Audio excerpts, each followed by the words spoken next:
Mr. President can read your speech if you want me to. Please. They were mistaken.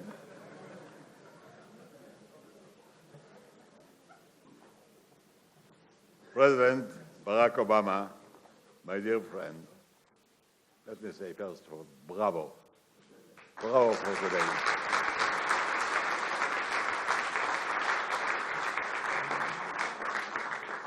It is my great pleasure to welcome you tonight. I was moved the way in which you spoke to the hearts of our young Israelis. Our youngsters, in time of need, are always willing to stand up and defend their country. Today, you have seen how much the same young people long for peace. How enthusiastic they were, how engaged they were, listening to the vision of peace which you beautifully delivered and moved our heart. Mr. President, this morning, several rockets were shot from the Gaza Strip toward the civilian targets in Israel, including the road that you have visited. From here, in the name of all of us, I want to convey our love to the inhabitants of the south around Gaza, who carry this heavy burden courageously and continue to plow their land, plant their trees, raise their children. It is an inspiration to each of us. Today, the enemies of peace spoke in the only language they know, the language of terror. I am convinced that together we shall defeat them. Dear Barak, your visit here is a historic event.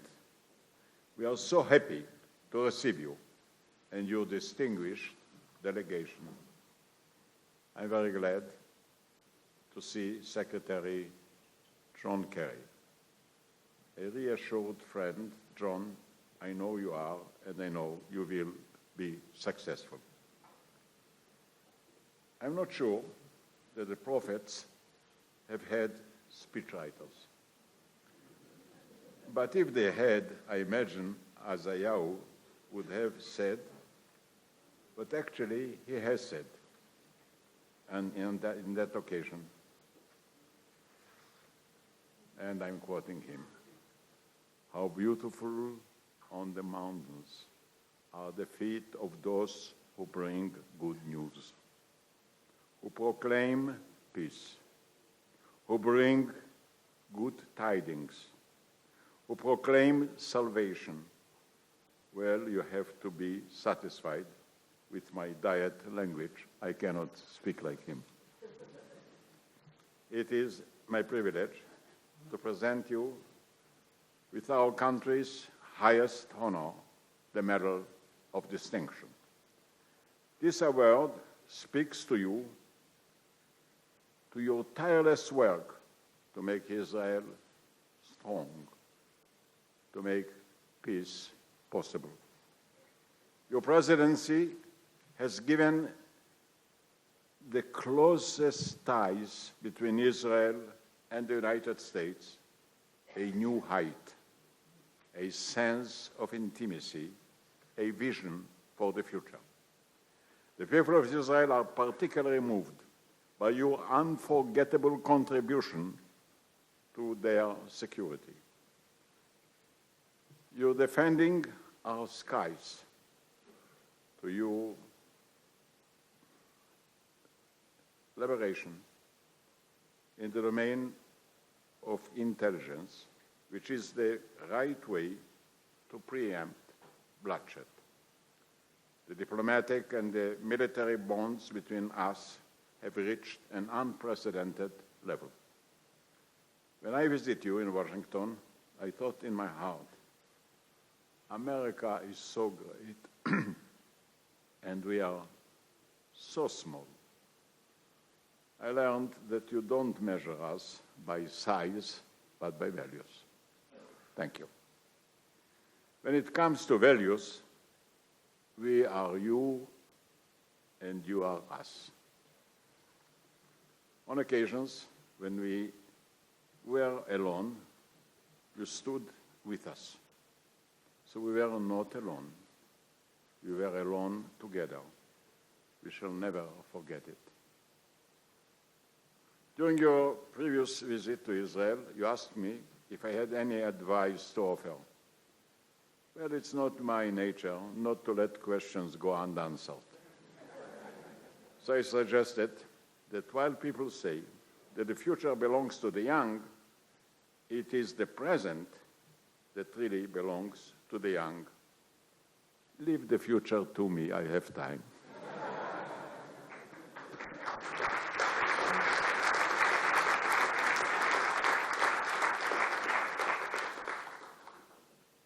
I think I was right.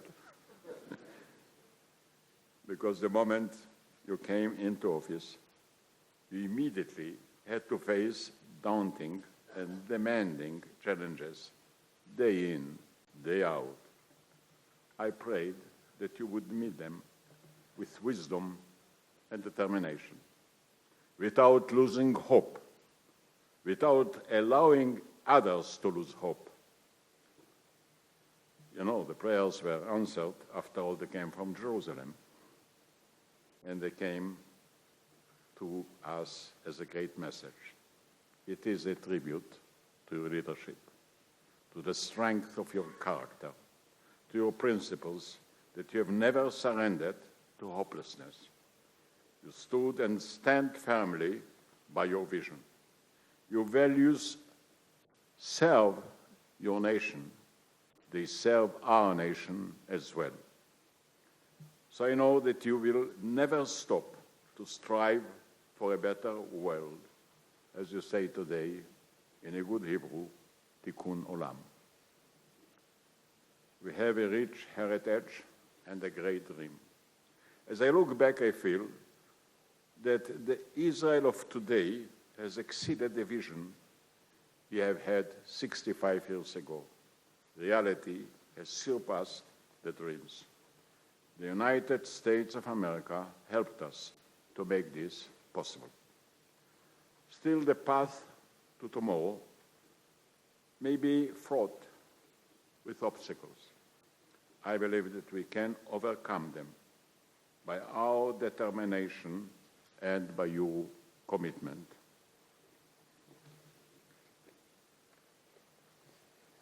I'm convinced that you will do whatever is necessary to free the world's horizons and the skies of Jerusalem from the Iranian threat.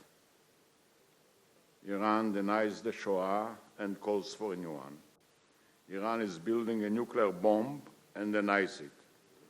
The Iranian regime is the greatest danger to the world peace. History has shown time and again that peace, prosperity, and stable civil society cannot flourish when threats and belligerency abound. Ladies and gentlemen, tonight, the Iranian people are celebrating their new year, Nowruz. I wish them, from the depths of my heart, a happy holiday and a real freedom. Israel will seize any opportunity for peace. Being small, we have to maintain our qualitative edge. I know that you responded and will respond to it. The strength of Israel is its defense forces. They afford us the ability to seek peace. And what America has contributed to Israel's security is the best guarantee to end the march of folly, the march of terror and bloodshed. We watch with admiration the way you lead the United States of America, the way you stay true, time and again, to your bonds of friendship with us. Your commitment and deeds speaks volumes about the principles that guides America to strive for freedom and democracy at home, but also all over the world. You send the boys to fight for the freedom of others. What is uplifting is that the United States brought freedom not only to its own people, but never stops and never will stop to help other people to become free. You represent democracy at its best. You have deepened its meaning, namely, the democracy is not just the right to be equal, but the equal right to be different. The democracy is not just a free expression, but as self-expression as well. You exemplify the spirit of democracy by striving for justice and equality, opportunity in the American society. The world has now become global and yet remains individual, and you offer those principles. You have shown global responsibility and individual sensitivity. On Monday night, Mr. President, we shall celebrate Passover, the festival of freedom, the celebration of spring. The celebration of spring means our journey from the house of slaves to the home of the free. They started more than 3,000 years ago. We remember it every year. We are commended to feel as though each of us personally participated in that journey. We shall not forget where we came from. We shall remember always where we are headed to, which is to make the promised land a land of promise, a land of freedom, justice, and equality. While reality calls for vigilance, Passover calls to remain believers. Israel is an island in a stormy sea.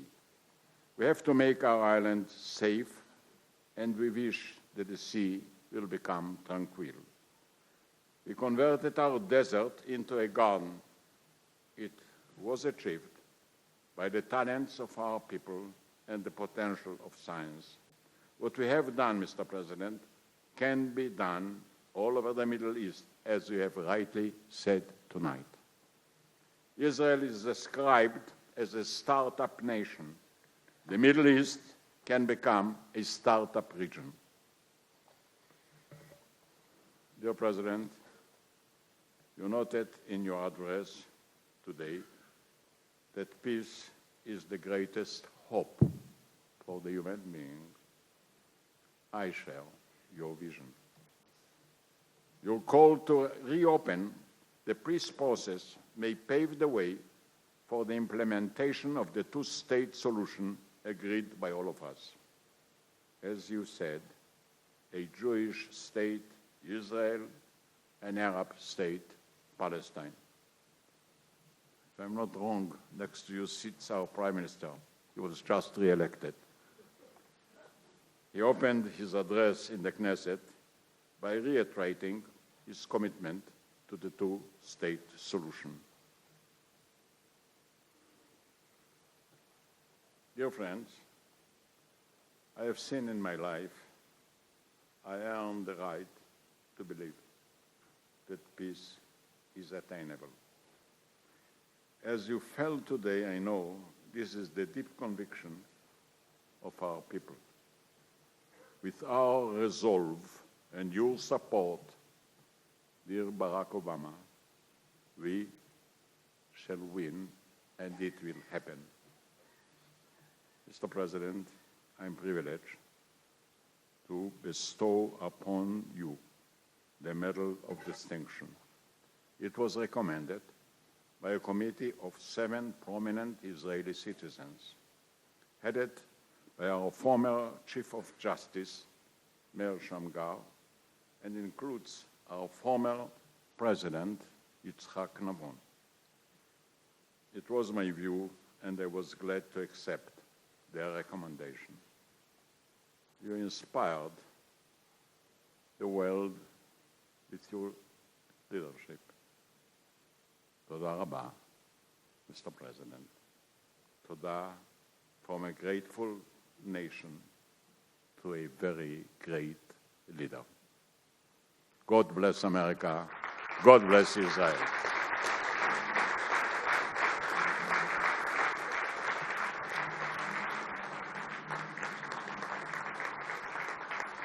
Thank you. Thank you, President Peres. I now have the privilege to invite the President of the United States of America, the Honorable Barack Obama, to receive the Presidential Award of Distinction from the President of the State of Israel, His Excellency Shimon Peres.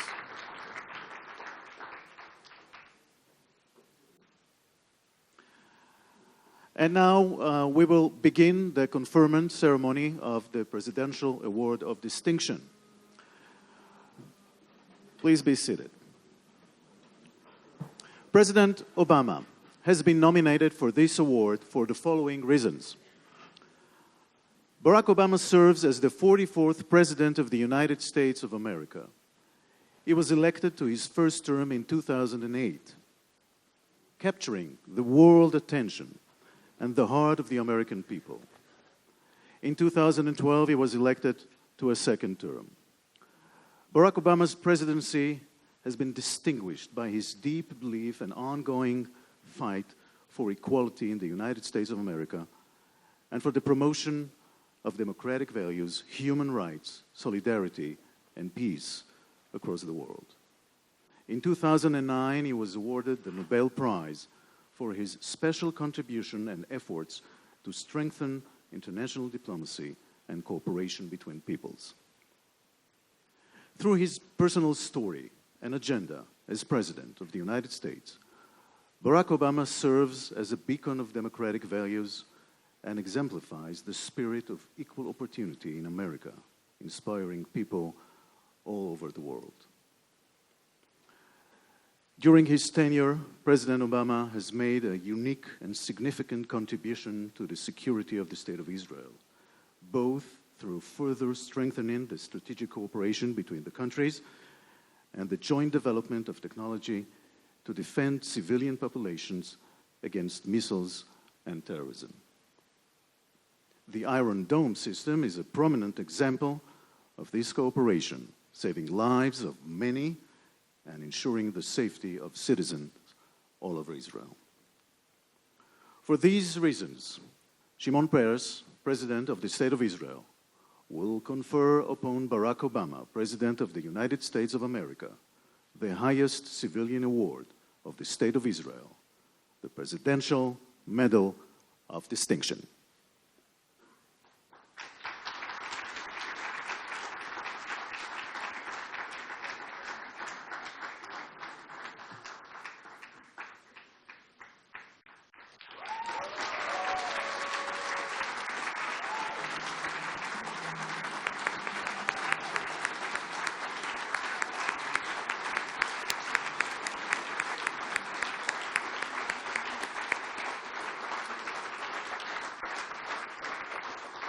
Ladies and gentlemen, please raise a glass with the presidents. L'chaim. To the United States of America, to the great President of the United States, to the great friend of Israel.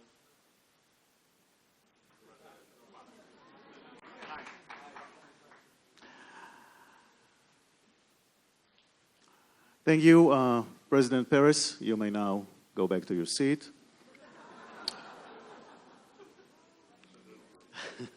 Just don't drink too much. And now, ladies and gentlemen, I have the honor to invite our guest, the President of the United States of America, Barack Obama, to deliver his remarks. Thank you. Thank you so much. Thank you. Thank you very much. Thank you so much.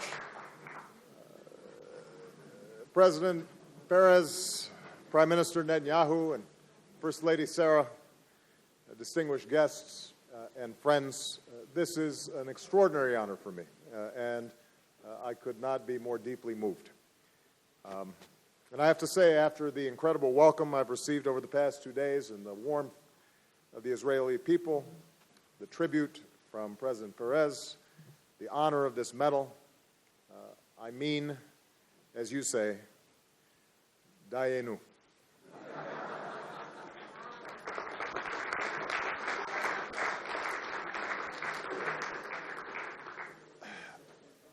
Now, I'm told that the Talmud teaches that you shouldn't pronounce all the praises of a person in their presence. And Mr. President, if I praised all the chapters of your remarkable life, then we would be here all night. So let me simply say this about our gracious host. Mr. President, the state of Israel has been the cause of your life through bitter wars and fragile peace, through hardship and prosperity. You've built her, you've cared for her, you've strengthened her, you've nurtured the next generation who will inherit her. Ben-Gurion, Meir, Begin, Rabin, these giants have left us. Only you are with us still, a founding father in our midst. And we are so grateful for your vision, your friendship, but most of all for your example, including the example of your extraordinary vitality. Every time I see your president, I ask him who his doctor is. We all want to know the secret. So with gratitude for your life and your service, and as you prepare to celebrate your 90th birthday this summer, and since I'm starting to get pretty good at Hebrew, let me propose a toast, even though you've taken away my wine. Come on. Bring another one.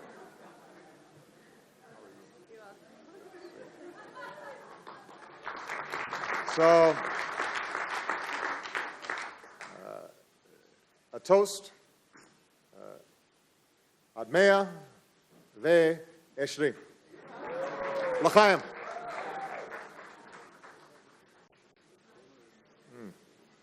That's good wine. We'll just, actually, you know, we should probably get this out of the photograph. All these people will say I'm having too much fun in Israel.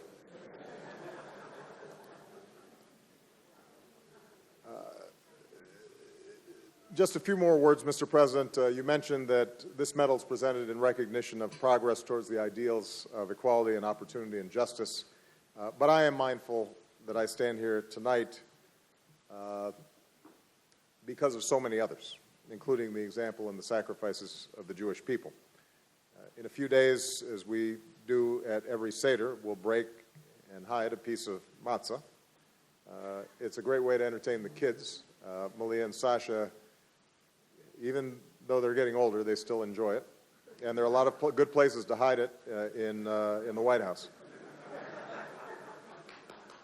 But on a much deeper level, it speaks to the scope of our human experience, how parts of our lives can be broken while other parts can be elusive, how we can never give up searching for the things that make us whole.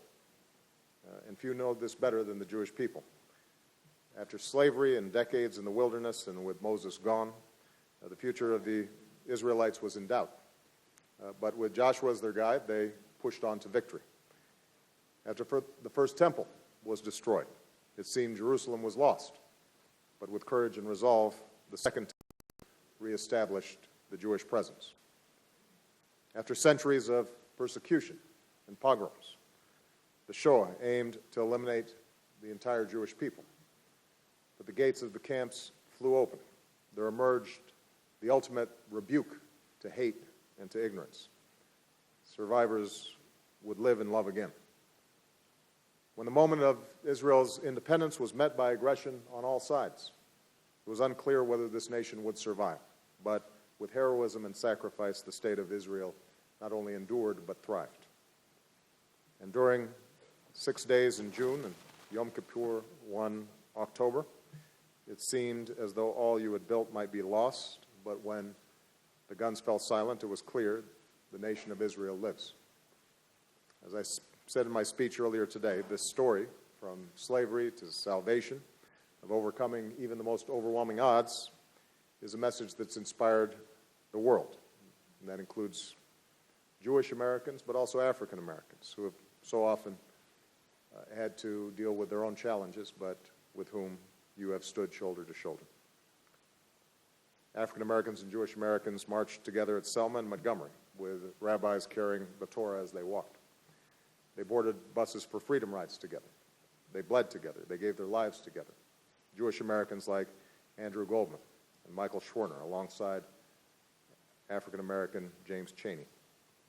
Because of their sacrifice, because of the struggle of generations in both our countries, we can come together tonight in freedom and in security. So if I can paraphrase the psalm, they turned our mourning into dancing, they changed our sackcloths into robes of joy. And this evening I'd like to close with the words of two leaders who brought us some of this joy. Rabbi Abraham Joshua Heschel was born in Poland and lost his mother and sister to the Nazis. He came to America. He raised his voice for social justice. He marched with Martin Luther King. And he spoke of the state of Israel in words that could well describe the struggle for equality in America. Our very existence is a witness that man must live toward redemption, he said, and that history is not always made by man alone.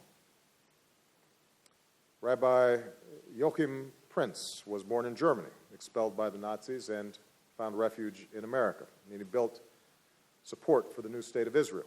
And on that August day in 1963, he joined Dr. King at the March on Washington.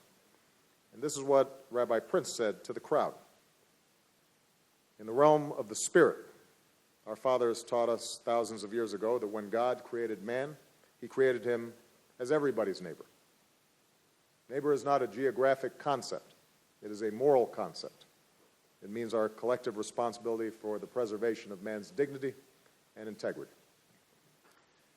President Perez, Prime Minister Netanyahu, friends, our very existence, our presence here tonight is a testament that all things are possible, even those things that in moments of darkness and doubt may seem elusive. And the stories of our peoples teach us to never stop searching for the things, the justice and the peace that make us whole. And so as we go forward together with confidence, we will know that while our countries may be separated by a great ocean, in the realm of the Spirit, we will always be neighbors and friends. I very humbly accept this award, understanding that I'm accepting it on behalf of the American people, who are joined together with you. May God bless you, and may he watch over our two great nations. Thank you very much.